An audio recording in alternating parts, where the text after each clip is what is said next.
Our first formal speaker for today is going to be Andrew Bernstein. He's a philosopher, novelist, selling his books there in the back. He's a radical laissez-faire capitalism champion. He's a professor at Clemson University, and he's taught at various other colleges around the New York area. And his talk is entitled The Moral and Practical Case for the Second Amendment. So let's please welcome Andrew Bernstein.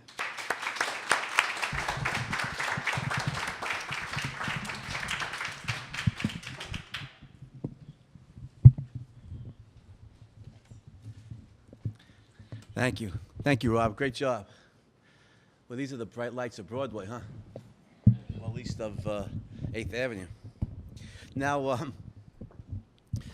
the essence of, first of all, I want to thank the organizers of this event. I don't even know all the organizers, but Matt Johnson, Dara Griega, and everybody else who went to the trouble of putting this event together. This is to celebrate the Constitution in a country that's moving away from individual rights and limited constitutional government towards socialism is a great thing. So thank you for setting this up and for inviting me to speak. Thank you, Robert, for your great job as an MC. I'm sure we'll be seeing more of you today. Now, the essence of the Constitution, and Ayn Rand, I think, as an immigrant, it's not a surprise, as an immigrant from Russia and escaping from the communists, saw this as clearly as anybody, that the essence of what makes America great, what makes it special, is the principle of individual rights. And it's as articulated so beautifully in the Bill of Rights. Not fully, not consistently, but far more so than any other country that preceded it or subsequent to it. And so the issue for me to focus on here is the Second Amendment. That's the topic today, the right to bear arms. And so the title of my talk is The Moral and the Practical Case for the Right to Bear Arms. And the moral case, to put it very simply, is that an individual has the right to his own life. An honest person is not initiating force or fraud against anybody else, has the right to own guns for whatever reason he wants, for home protection, for hunting, for purposes of collecting, whatever purpose he wants. He's not a criminal. I think I do believe every honest person should own a gun. I think should take gun safety courses, should learn how to use a gun safely and effectively. And because of that, when he or she does, the individual is safer, because you much more effectively defend yourself against any kind of assault. And innocent other human beings are also safer, because it increases the likelihood of an armed Good Samaritan coming effectively to his aid in the case that he's assaulted. Now, this is especially true, I think, for the favorite victims of criminals. I think you probably know, we're in New York, we probably know who the favored victims of criminals are, and that is, of course, women and the elderly, because criminals are such heroes. And I think the overwhelmingly, given the technology that's available to us today, the overwhelmingly most effective way to protect yourself or your family from assault is with a gun, especially from assailants who are bigger and stronger. This is particularly true for women, but it's true for men as well. What was it? Was it Samuel Colt, the inventor of the handgun, who once said that God didn't make men equal? No, somebody said about Samuel Colt that God didn't make men equal. Samuel Colt did. That the handgun is the great equalizer. Because if some big brute of a guy assaults you with a club or a butcher knife or just with his bare hands, much smaller than some of these guys in the NFL, guys in the NFL you need to be defended from too. Go around punching their fiance, knocking her out.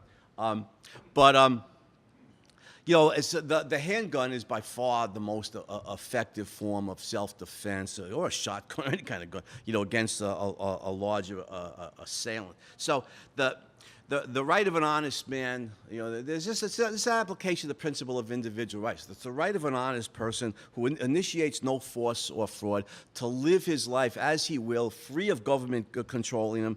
And of course, the fundamental right that all of us have, that every individual human being has, is the right to our own life. You, me, everybody else you have the right to your own life. And when necessary, to defend it. The right to your own life includes the right to self-defense. It includes the right to defend your life. And again, the handgun or any kind of gun is the most effective means, given the technology available to us today. Maybe in the future, we'll be able to have a helmet that'll shoot out rays that can, blast an assailant to bits. But today, given the technology, the most effective form of self-defense, again, especially against larger, more brutish assailants, is a gun. So the moral case is simply an application of the principle of individual rights. Your right to your own life and your right to defend your life effectively. Move to the practical side, because if anybody who supports individual rights, the moral case in support of gun rights is manifest. But the practical benefits of this is a little more subtle, and so most of my talk is going to focus on the practical benefits. Now, again, as a longtime student of Ayn Rand's philosophy of objectivism and a philosophy professor, I'm struck by Ayn Rand's argument, who I think makes this more brilliantly than anybody in the history of moral philosophy. Rand argues that the moral is the practical. The moral is the practical. That is, to uphold moral principles is what makes it possible to live well on earth, to achieve practical success on earth. The moral is the practical, and the immoral is the impractical. The moral is what can be practiced to achieve flourishing life, and the immoral simply leads to all kinds of harmful consequences. So, what are the practical benefits from protecting an individual's right to own guns? So, one of the questions that emerges here is, well, what's the relationship between guns and crime? What is the relationship between guns and crime? Now, here's my thesis as a practical point. More gun control laws leads to more violent crime. I repeat that. More gun control laws leads inevitably, logically, necessarily, inevitably to more violent crime, including more gun crime. So more control of guns by the government leads to more violent crime. On the other hand, the greater protection of individual rights, including the right to own guns, leads to diminished violent crime. This is my thesis, right? The greater the government, the more strongly the government protects individual rights, including the right to own guns, and consequently, the more gun ownership there is on the part of honest men, the more diminished violent crime is. Well, how would I argue for that? That's my I've taught logic for many years, so if one of my students said that to me, I would say, okay, that's your conclusion.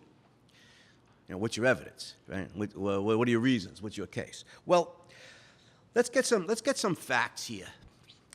Facts are always good when we're discussing morality or philosophical issues. As I tell my students, facts are our friends. We don't want to be fact phobic. We don't want to live in a data-free zone as if we're a bunch of leftists.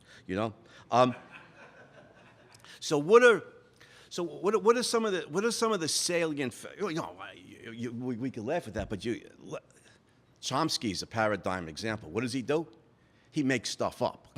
He just makes it up. He writes it in his books, and then they got his whole books and websites devoted to fact-checking Chomsky and showing all the stuff he made up.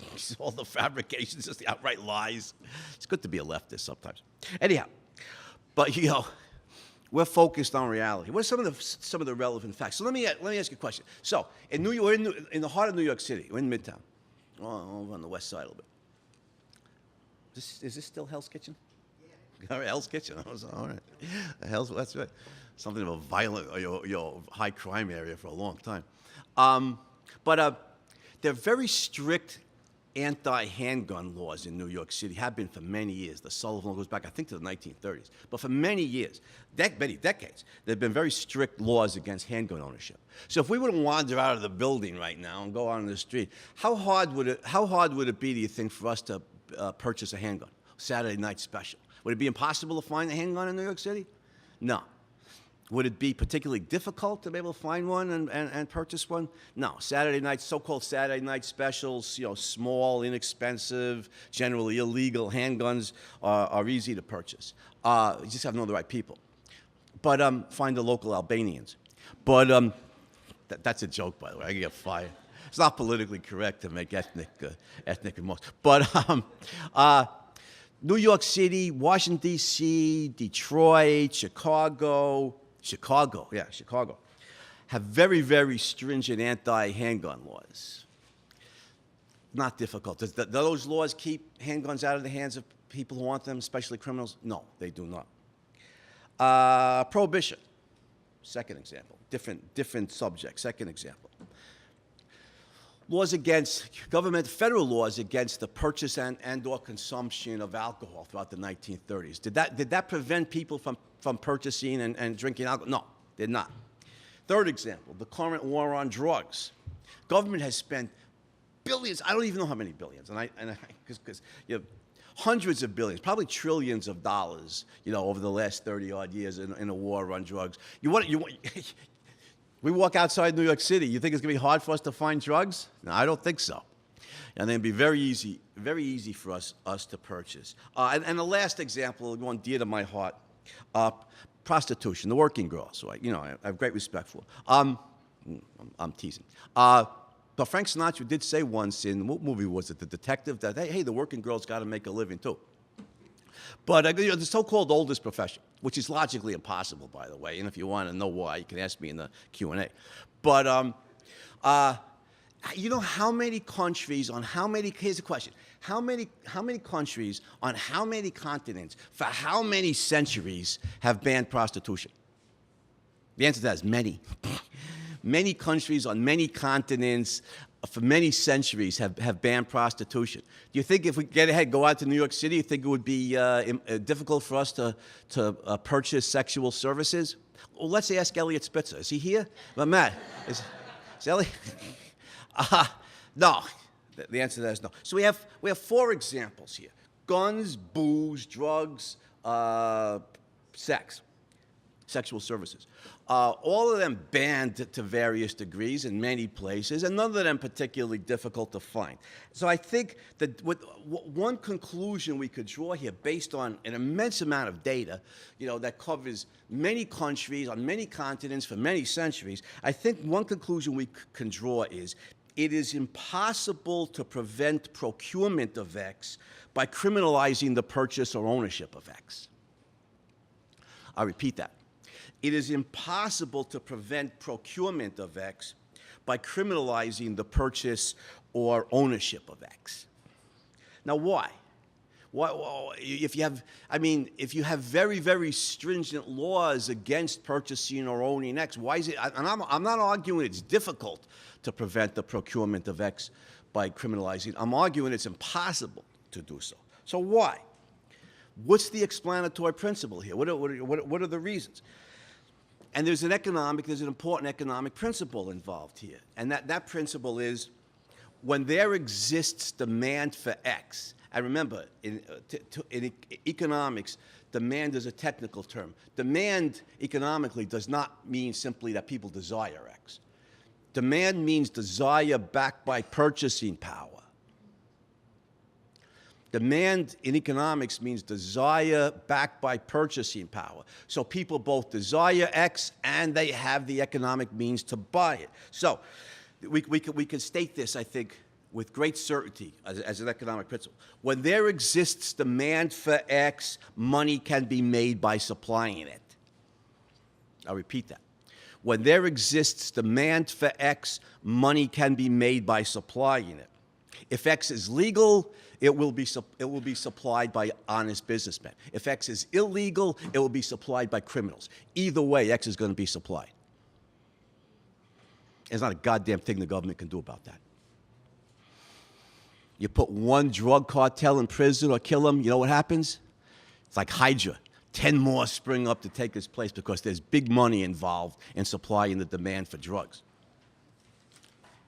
Now, what if What if the government were to impose a comprehensive ban on guns, not just handguns, but or assault weapons, but rifles, shotguns, hunting weapons, etc. Again, let's get some data here. We don't want to live in a data-free zone. Let's get some facts. What did Prohibition? Now Prohibition banned alcohol, of course. Alcohol is a drug, so I like to think of Prohibition as War on Drugs 1. And War on Drugs 1 was so nice, the government figured, let's do it twice, with War on Drugs 2. But what did Prohibition actually accomplish? It certainly didn't keep people from procuring alcohol. That's for sure. Speakeasy, who knows, this building might have been a speakeasy back in the 1930s. They were all over New York City. Speakeasies are everywhere, in large American cities. What did Prohibition actually accomplish? Well, by taking the trafficking of alcohol out of the hands of legitimate businessmen, it left an enormous void, regarding the demand. So it was supplied by criminals, small-time goons, of whom Al Capone is the most notorious, but Lucky Luciano, Dutch Schultz, small-time hoods like that became super wealthy now by supplying the demand for alcohol. And with tremendous wealth. You know what? A thug can buy a lot of influence with gazillions of dollars. Al Capone practically owned the government. What was it, in the Chicago suburbs? He bought off the mayor, the police chief, the judge, a lot of the cops on the beat. When you're making hundreds of millions of dollars and not paying taxes on it, which eventually got him in trouble. But isn't it funny? God knows how many people he murdered. The Fed sent him to prison for income tax evasion. Be that as it may, what Prohibition actually accomplished was making crime organized. Prohibition is responsible for organized crime in this country. It again enabled these otherwise small-time thugs to become very, very wealthy and consequently very powerful. Similarly, with War on Drugs 2. Notice that War on Drugs 2 has not effectively kept human beings from killing themselves on drugs in this country or anywhere else. What it has done is it's bred a cadres of almost unbelievably vicious drug cartels of various nationalities who engaged like the gangsters during Prohibition, except though these guys, the contemporary drug cartels relative to Al Capone and these guys are like 1930s gangsters on steroids. I mean, these guys are just vicious murderers. I remember, who was it? It was some FBI. Some FBI guy said, with the mafia, if they want to whack a guy, they'll never go into his house. They'll get him on the street, and they'll just kill him. The Colombian drug cartels, they'll go into the guy's house, they'll kill the guy, his wife, his kids, his dog, his cat, his whole family, and probably burn the house to the ground. They're just, almost unbelievably violent and vicious. But my point here is, the war on drugs has made this possible. These guys have the power they have because of the wealth they have, and they have the wealth they have because there's a huge demand for their product, for drugs. If drug trafficking were legal, you would disenfranchise these bastards. Now, based on this evidence, we could ask the question, well, what would happen if the government comprehensively banned guns in the way it has comprehensively banned alcohol or drugs? And I think what we certainly will see is, based on the demand for guns, we will see the rise of criminal gangs of gun smugglers and gun runners who will profit by satisfying the demand for guns. And there'll probably be the same kind of violence between those gangs as there was between alcohol bootleggers during Prohibition and between drug cartels today, competing for lucrative, turf in big city markets. But more important than the violence between the gangsters and the innocent human beings sometimes caught in the crossfire. More important than that is, if guns are comprehensively banned, what that means is criminals will have them for the reasons I've given. There's no way to keep criminals from procuring guns. But fewer honest persons will have them, for the simple reason that if guns are comprehensively banned, honest people, they don't want to break the law. They don't want to suffer the fines or punishments. They don't want to go to prison. And so fewer honest people will have guns with which to defend themselves against criminals. Now, I think what we'll see then necessarily is more violent crime perpetrated on innocent victims, because the criminals will know then fewer honest people have guns. Now, criminals, as a rule, tend to be cowards. As I said, ironically, before, they're such heroes. Notice who their favored prey is. Their favorite victims, women and the elderly, people who are generally smaller, than they are. Criminals tend to be cowards. If the prospect of armed resistance on the part of their intended victims is greater, they're much warier to strike. But if they know that there's far fewer people who honest people have guns, then they're much more likely to strike, because they know the victims are much less able to effectively defend themselves, and consequently, you're going to see let's put it this way: the more guns are banned by the government, the more stringently guns are banned by the government, the more violent crime you're going to see. The more violent crime that will be perpetrated on innocent victims. So let's do a thought experiment. Let's say that the government is able to keep guns out of people's hands. This is impossible. But so by divine intervention, which is what it would take, let's say there's a guard and he intercedes, in this case. So nobody's going to have guns. Well, maybe the police will have guns. Maybe God will let the police have guns. Maybe God will let the military have guns. But no civilians going to have guns. No criminals, no honest people. No guns. What's going to happen? I can tell you one thing for sure that's going to happen. Violent crime is going to skyrocket, because that's going to be a charter of liberation for criminals. Because now they know they could strike their victims, whether it's with a club or with a knife or with their bare hands or whatever, because their victims are we know by hypothesis, there's no guns. And so there's no way for smaller victims, as a general rule, to be able to effectively defend themselves. Violent crime is going to go up. Is this a terrible, tragic irony that the more comprehensively guns are banned, the higher the rate of violent crime? That is a terrible, tragic irony, and completely predictable. That the more comprehensively guns are banned, the higher the rate of violent crime. This is why a lot of people are surprised. This is why police chiefs and sheriffs around the United States overwhelmingly favor gun ownership by honest persons. I'm going to read, this is my book, Capital Solutions, for sale, by the way. And this book is about how individual rights and free markets resolve, the contemporary problems America faces: education, healthcare, gun ownership, etc.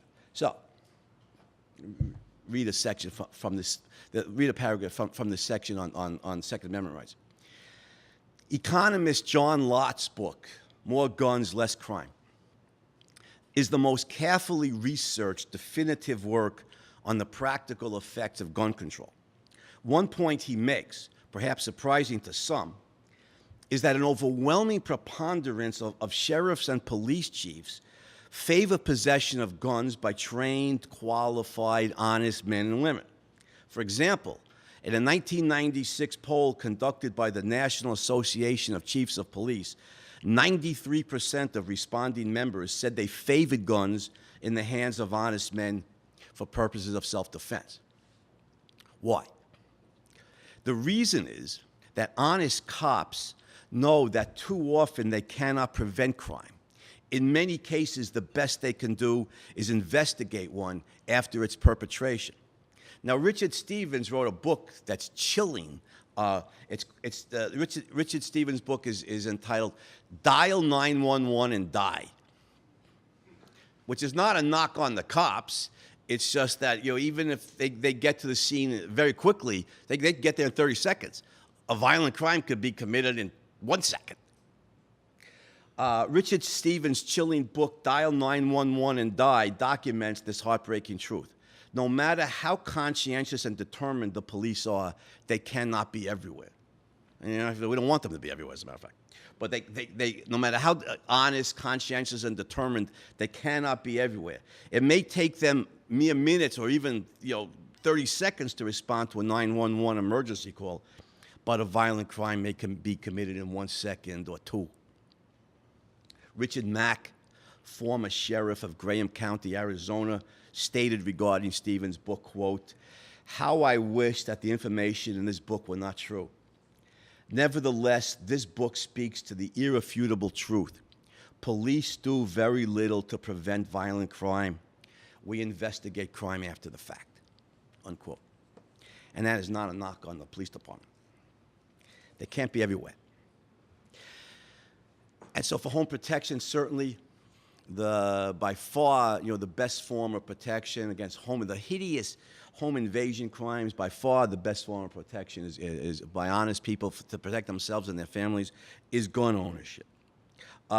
It's not if somebody thinks about this for just a couple of minutes, you'll see why the best cops oppose gun control, why they support guns in the hands of honest persons. Now, so here's my evidence for my conclusion here, one of my conclusions, that the more gun control there is, necessarily the more violent crime there will be. Now, what about the converse? Well, Avon calling, somebody's... What about the converse? If individual rights are legally protected more stringently, the right to gun ownership is more strenuously upheld and protected, will that lead to less violent crime, a diminished amount of violent crime? Is this true? Yes, I think it is. Let me read from the text here. Regarding some of the statistics on this. Again, John Lott's book, More Guns, Less Crime, is comprehensively researched regarding the practical effects of gun control. Another point is the reduction in violent crime achieved in states permitting honest citizens to carry concealed handguns. Or I should say, upholding the right to carry concealed handguns. In reporting results of his comprehensive study, John Lott states, quote, "National crime rates have been falling at the same time as gun ownership has been rising. Likewise, states experiencing the greatest reduction in crime are also the ones with the fastest growing percentage of gun ownership. The largest drops in violent crime from legalized concealed handguns occurred in the most urban counties with the greatest populations and the highest crime rates," unquote. The violent crime rate dropped by 4% for each 1% increase in gun ownership. And that's an interesting statistic. The violent crime rate dropped by 4% for each 1% increase in gun ownership. The most dramatic improvements came in states that upheld the right of citizens to carry concealed handguns. States enacting such laws between 1977 and 1944 experienced an average 10% reduction in murders and a 4.4% drop in overall violent crimes during that period. Now, we don't have to remember those numbers. I think what we should see that when the right to own weapons and including concealed handguns is morally upheld, the rate of violent crime comes down. Now, John Lott, the author who's an economist, concludes, quote, "Criminals as a group tend to behave rationally. When crime becomes more difficult, less crime is committed," unquote. Now, me saying, this point must be amended considering the arrant irrationality of criminal behavior. The conclusion stated more accurately is criminals as a group tend to be cowardly, not rational. They tend to be cowardly. When crime becomes more dangerous, less crime is committed. Revealing is the statistic that in 98%, again, we don't have to remember the numbers, we just say large percentage, 98% of reported cases, the perpetrator flees when he sees that his intended victim is armed and no shots are fired. 98% of cases. The perpetrator flees when he sees his intended victim is armed and no shots are fired. A related point, and I think an important one, involves the higher survival rate of individuals actively resisting criminal assault with a gun. The anti-gun crowd claims, and they're serious. The anti-gun crowd, too bad Matt, you couldn't get Hillary Clinton to come here today? The anti-gun crowd claims that the best way to survive criminal attack is by means of active compliance, to do exactly as the criminal says as quickly as possible. Now, I grew up in Brooklyn. I know this ain't true. This is flat out false.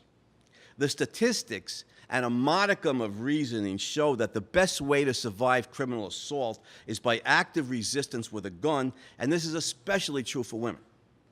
Gary Kleck examined data from the Department of Justice National Crime Victimization Survey from 1979 to 1987, and his findings are this. Women were 2.5 times as likely to suffer serious injury if they offered no resistance than if they resisted with a gun. So again, women were 2.5 times as likely to suffer serious injury if they just did whatever the criminal told them, rather than if they resisted with a gun. The findings regarding men were less dramatic, but supported the same conclusion. Men who offered no resistance were 1.4 times more likely to be seriously hurt than those who resisted with a gun. Now, those are the statistics. The modicum of reasoning, why? Is that persons who own and know how to use a gun are immensely more equipped to defend themselves than a person unarmed. Effective self-defense offers the victims a significantly greater chance of safety than placing himself helplessly at the mercy of a violent thug. I mean, the idea that active compliance is the way to safety, it's just bizarre.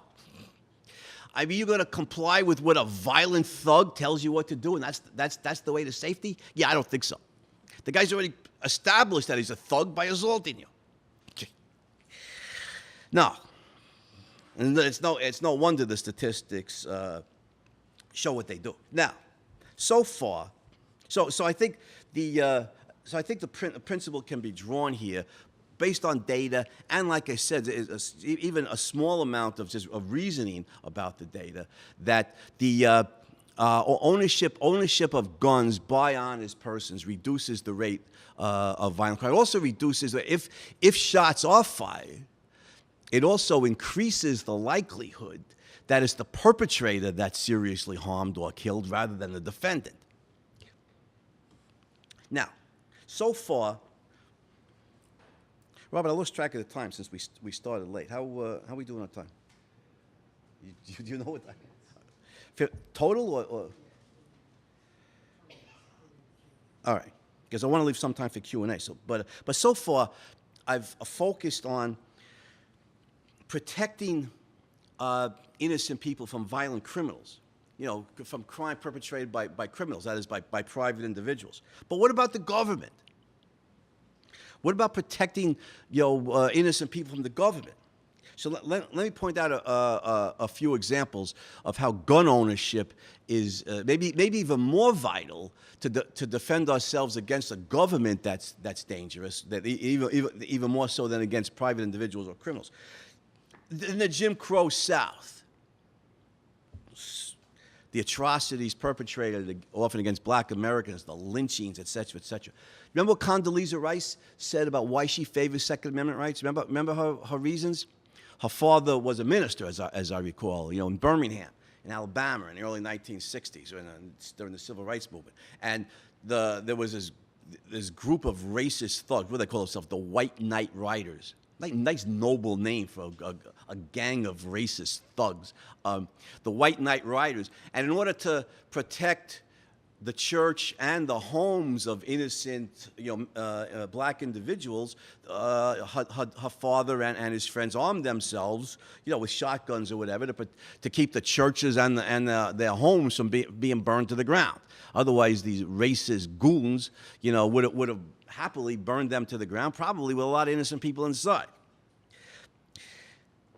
Benjamin Salter, a professor and big-time NAACP activist, spoke about the group that was known as the Deacons for Defense and Justice, reminding us that during the civil rights movement of the 1960s, the civil rights marches and demonstrations were often protected by the Deacons for Defense and Justice, which were church-based black organizations in the rural South, who were armed with shotguns or rifles. Otherwise, the violent retaliation on the part of racist thugs would have been even worse. Now remember something. During the Jim Crow era, the Klan and those mentalities, the members of those gangs of violent racist thugs were very often members of the government. They're very often members of the local, the town government and or the state government. And so the legal system not only very often looked the other way, when this kind of violence was perpetrated on innocent black civilians, but very often it was members of the government that were perpetrating the violence. So I think a moral principle here that can be extended much more widely than the Jim Crow South is the moral principle here is if only the government has guns, then the only people protected are those the government deems worthy of protection. Right? If only the government has guns, then the only people protected are those the government deems worthy of protection. So if you're a dissident, you don't get protection. If you're a member of a deprecated racial minority, blacks in the Jim Crow South, Jews throughout much of European history, or anybody else, the protection you're going to get from the government is little or none. In fact, there may be members of the government who, as vigilantes, are the ones who are doing perpetrating the violent crimes against you.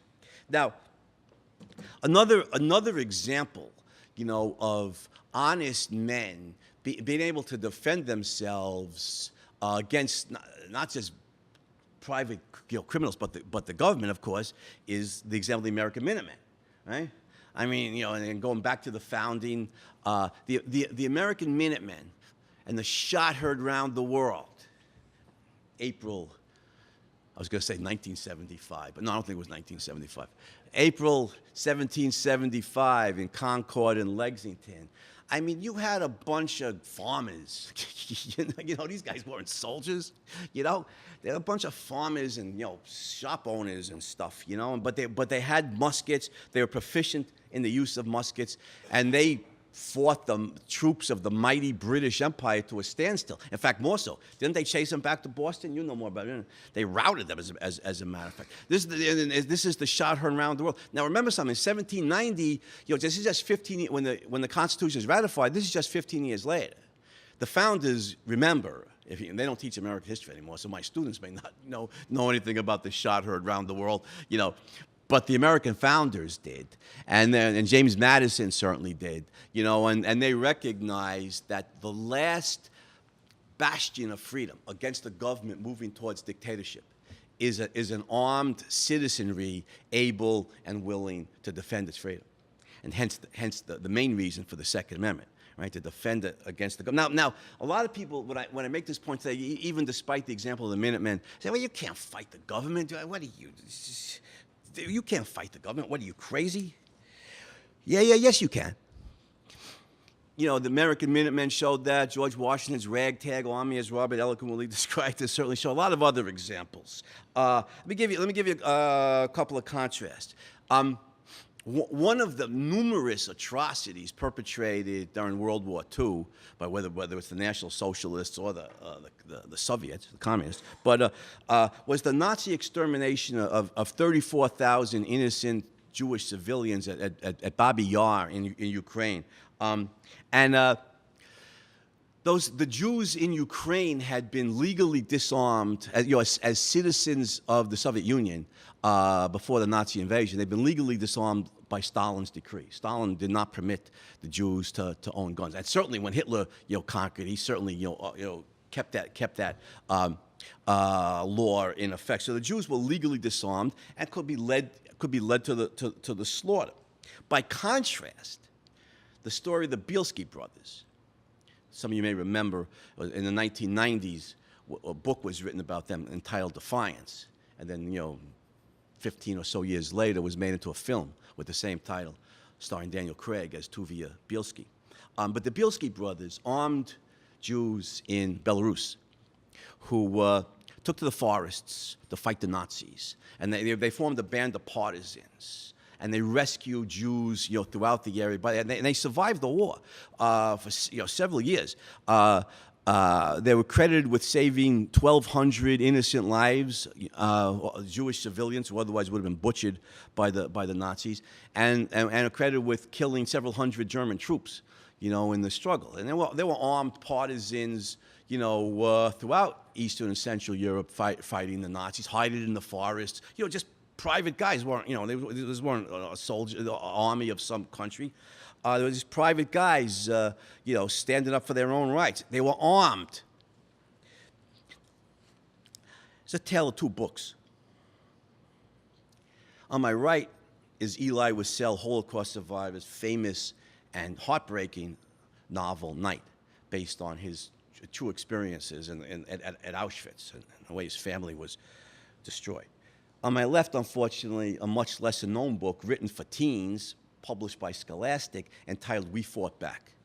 The true story of Jewish teenagers who stole guns, or, dropped a piano on some passing Nazi officer's head, stole their guns, took to the forests, formed partisan bands. Some of them joined the Bielski brothers in Belarus, and fought the Nazis. You got this great picture on the back of these Jewish teenagers, armed, with rifles and stuff, who fought the Nazis in the forests throughout Eastern Europe. This book should be much better known than it is. I got this at a book fair of my daughter's school. So this book written for kids.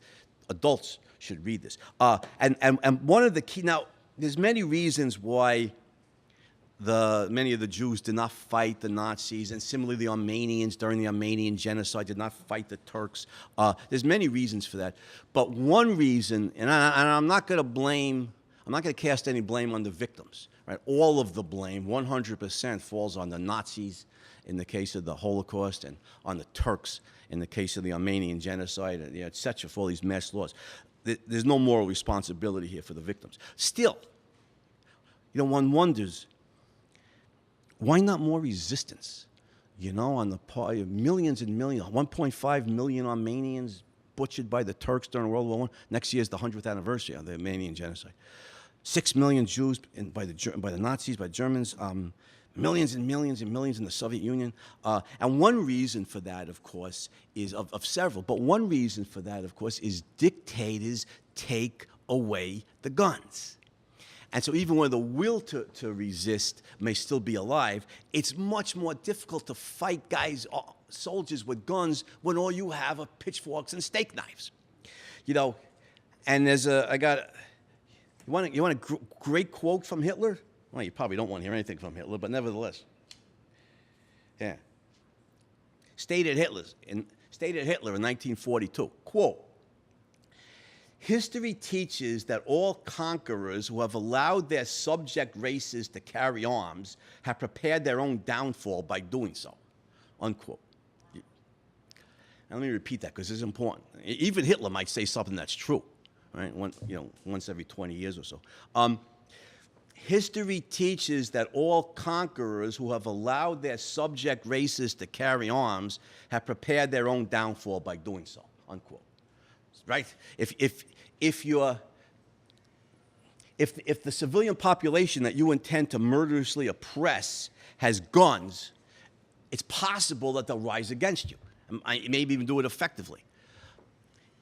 If they're legally disarmed, then they're helpless, and they could be butchered and led to the slaughter. So, here's a conclusion. I think a conclusion we can come to here is: 1, death by gun control. 2, life by gun ownership.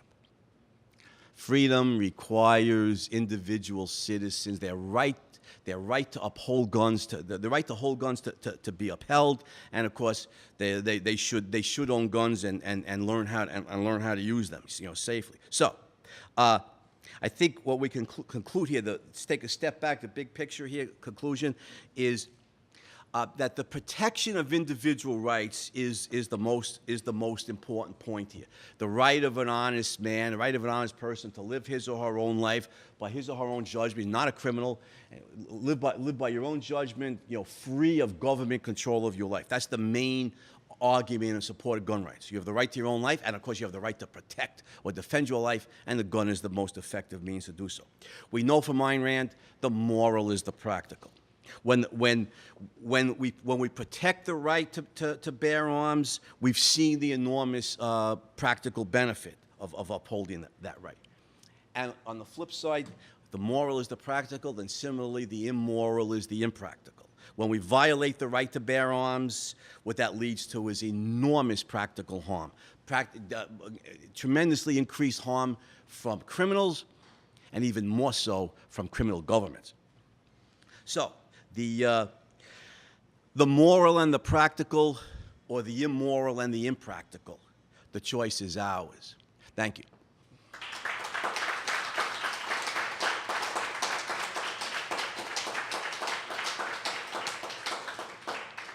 I see a hand. Comment and two questions. The comment is, even though your points are extremely well taken, I think that comparing the practical, the moral, and the constitutional arguments for bearing arms, even though your comments are well taken, Doesn't matter. I've been highly comparison- trained to repeat questions. What? no, I'll be loud enough. Forget about it. The practical versus the moral versus the constitutional arguments for bearing arms. To my mind, the only valid argument is the constitutional argument because we live in a constitutional republic. That's my comment. The two questions I'll be very quick. When you talk about guns for safety for females, from a practical perspective, many attacks on females are blitz attacks from behind. So when I, as a female, think about what kinds of things to carry, I tend to actually think more in terms of small knives because of the fact that many attacks are blitz attacks from behind. So a gun would really not be effective in a case like that. I'm interested to hear your comment on that, and then I have a quick one after that. Thank you. Sure. If you could repeat the question. Yeah, there's no worries, mate. The question is regarding women. The attacks on women are often attacks from behind, where a gun wouldn't be helpful. Some other weapon. This lady mentions a knife, or some cases pepper spray, which is which can be. All right. Well, okay. But the practical benefit of gun ownership, I think, is much broader than concealed handguns on the street. I think the main benefit from guns for self-defense is home protection, and I think many attacks occur on individuals in their homes, home invasion crimes. And so I think having a shotgun and/or a handgun in the home is by far the best form of protection in that context. Now, regarding violent crime on the street, I think you may be right, in that context. I'm not sure, but the practical benefit of concealed carry is enormous, because if you have the right to, if your right to own guns is upheld, and protected, then of course criminals walk in, these mass shooters. Criminals gonna walk into McDonald's, or I remember Colin Ferguson on the train 20 years ago, or walk into a mall or wherever, and they look around and they think, how many people here have concealed handguns? They're much warier to strike, and you're going to see far fewer of these mass murders when the right to conceal carry is legally upheld. So you may be right in that particular context. I don't know, but there's many contexts in which concealed carry is tremendously protective, and certainly the right to bear arms for home ownership is by far the best way to protect your family from. Wait, hold on a second. Let's give somebody else a chance. We can come back to you. Somebody else have a question? Yeah, in the back. my question. One way I retort these lefties who want gun control, I tell them that you want more gun control to stop gun violence, you must perpetrate violence on the citizens to enforce your gun control laws. And, that doesn't faze them. Okay. The idea that the police should prevent crimes is kind of dangerous. Because if you want them to prevent crimes, the only way they can do it is stand behind you or stop and frisk you.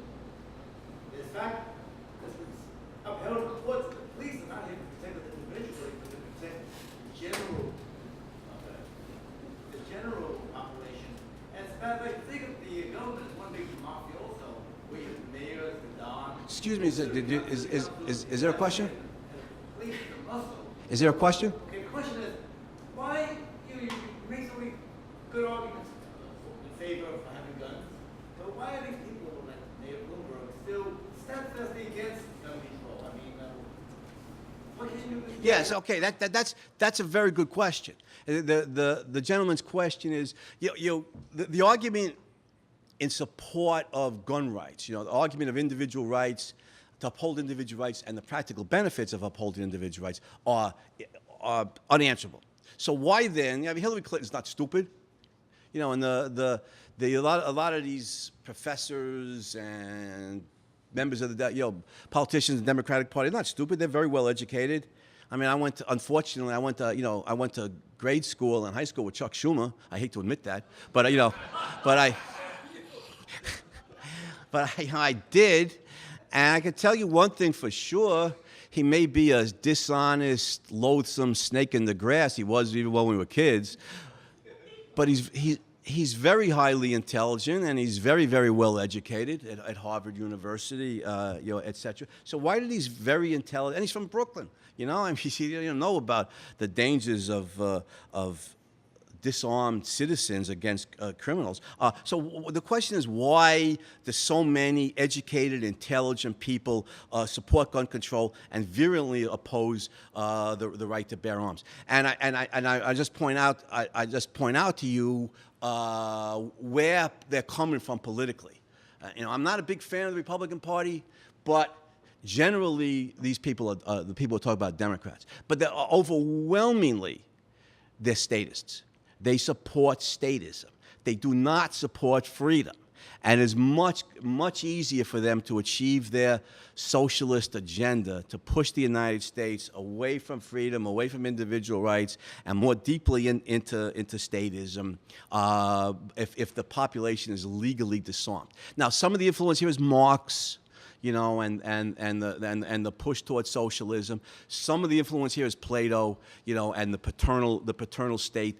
Some of the socialists have this idea, that the government's going to take care of us, and the government will take care of us not just with a massive welfare state, but the government will take care of will protect our rights from bad guys, and we don't need to have arms. We can have a cradle to grave, nanny state, as the libertarians derisively call it. But the principle, whether it's Marxist or Platonic, whether we're talking about redistributing wealth through social welfare programs, or whether we're talking about banning guns and having the government protect us, either way, what we're talking about is a paternalistic state where where the government takes care of us, and we're relieved of the responsibility of taking care of ourselves. And that's an enormously dangerous philosophy, because the only way individuals can live is by live well and flourish is by taking responsibility for their own lives. Yes, this Bryn, right? Yes, of course. Good memory. Okay.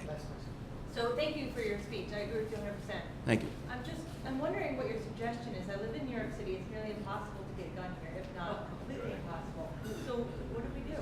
Well, the question is, we live in New York City. It's impossible to get a gun. What do we do? It's impossible to get a handgun legally, but you could own if you're talking about to protect yourself on the street, then this lady may be right. There's other means to do that. You could also work politically, good luck to that, but trying to get the laws changed to own handguns in New York City. But you certainly, for home protection, you could certainly own a rifle or a shotgun legally. And my nephew, a former New York City police officer, told me that the NYPD believes that a shotgun is the best form of home protection, and that's legal. You can own a shotgun, in New York City, and at least protect yourself in your home. On the street, I don't know. This lady seems to know more about this. Not would you say knives, maybe pepper spray, and we could try to lobby politically for to change the laws on the right to bear arms. I just want to say last comment here. I understand your point before about the constitutional argument, but I think overwhelmingly the main case for gun rights is moral philosophy, and the right of an individual to his own life, regardless of what the Constitution said. Because if the Constitution banned it, we would need to change it. But the moral right of an individual to his own life and to protect his own right, that's the case for gun rights. Thanks very much.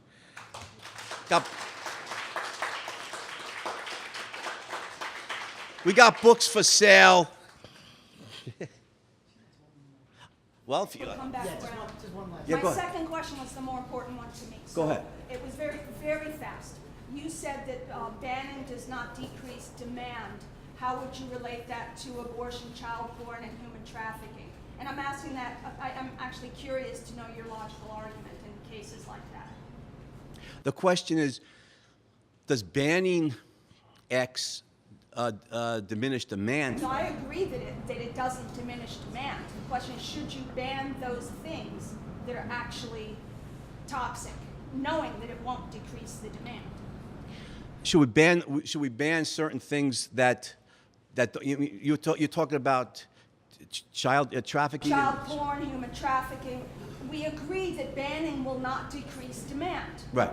But in cases of things that are clearly negative, shouldn't one still ban, even if it's not going to decrease demand? Yeah, of course. The question is, shouldn't we still ban real crimes, even though it may not diminish demand? For instance, child trafficking is a good example.